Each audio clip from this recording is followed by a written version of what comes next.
You know, hunting in areas that you enjoy, or, you know, I hear stories about with deer hunters and so on, they return to places that they hunted with their grandfather or their father and so forth, and I think that there's a, you know, therapeutic element there. And if you have an area that you know well and you enjoy, you know, that can make your time that much more, you know, special, because not only are you in the moment of the particular hunt, you know, that you're in the process of, but you're also maybe reliving some memories, you know, that you may have had in the past, whether it be with you and a good friend or a relative or so on and so forth. So, you know, there's a lot of windshield time working for the Ruffed Grouse Society as a regional director, and there are some places where the highways converge, if you will, on the route back home. And, you know, areas like this, I always try to make time to go to.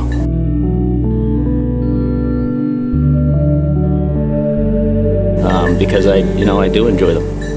And you always try to expand it a little bit more. You try to hunt that corner and this corner and find another cut in that area as well, and grow your encyclopedia of areas, you know, your Rolodex of hunting coverage.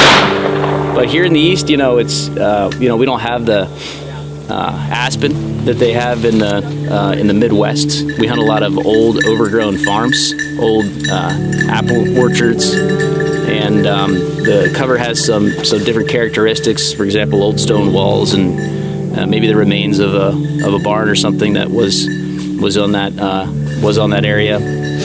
Had some character to the hunt, and we hunt what I like to call pocket covers here. You know, an area here, a corner here, a little kind of pocket there of habitat, and the birds are going to be there. And oftentimes those areas can be so consistent because the birds don't want to leave. They want to be in that little area of habitat.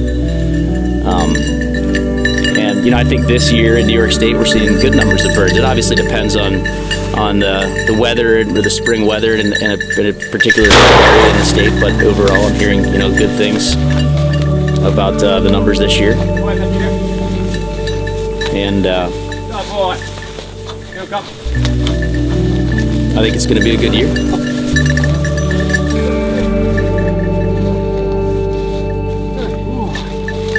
Good boy. A $1 bill. All right, and you stick this in here. Right in the beak, right? Okay.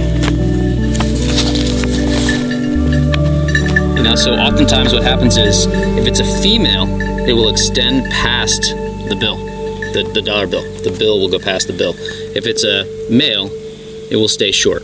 All right, so a quick way in the field to identify whether it's a male woodcock or whether it's a female woodcock. All right. Watching someone do something that they're really good at, whether it be, you know, golfing, or I think about that with people working on, like, you know, some of these timber harvests with a chainsaw. They're incredible at it, right? They're the best at it. And when I hunt with other people, I enjoy taking the time to learn something from every single person. That's one huge aspect of it. The way that they navigate through the cover, the type of cover they like to hunt, the type of dog that they have, the way that they shoot. It could be just some small anecdote that I try to put into my repertoire for the future. That's one part of hunting with people. The other is the simple, you know, camaraderie of it, right? Yeah, I saw it. I probably could have killed him, but I wasn't sure where you were. Because, you know, I always say that the fall is the prime real estate on our calendars. And so the time that you have to spend afield with those folks is the best. It kind of is everything, because you are having fun and you are, you know, harvesting some birds and putting some food on the table, but you're also creating memories.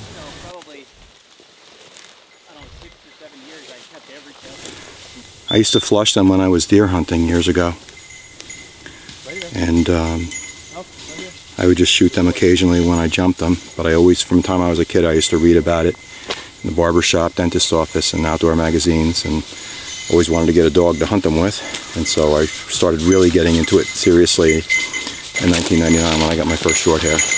Bird up!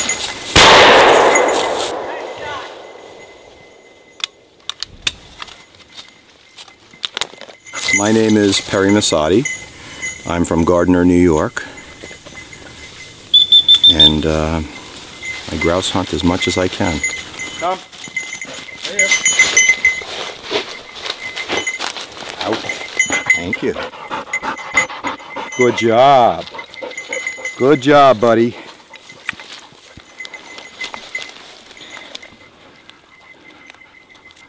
Let's see what we got here. Well, we got 2 marks there, right? This is, I find this to be one of the absolute pleasures of my life right now. So, wonderful. And every one of these is a treasure, truly.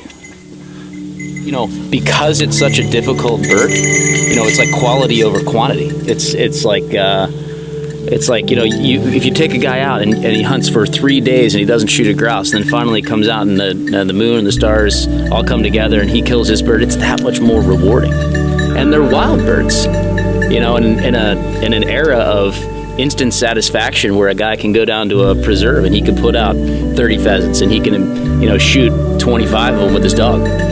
You know, because they're wild birds. You know, I think that makes the appeal even sweeter. Put the time in and you'll be rewarded. But you know, that's the appeal to me. And I'd like to show that to other people. I'd like to have other people see that, and I think once they get it and they put the time in, they see how rewarding that is, then I think that it's for them. Because I talk to guys that aren't grouse hunters and maybe they don't have the time to do it, or maybe they just never have been exposed to it, but you know, I'll use the term, I'll say to them, you know, you're a grouse hunter. You're the most dedicated grouse hunter that I know. You just don't know it yet because you haven't had a chance to go out and do it. And I think that it's our responsibility to get those folks in the woods and show them what we enjoy.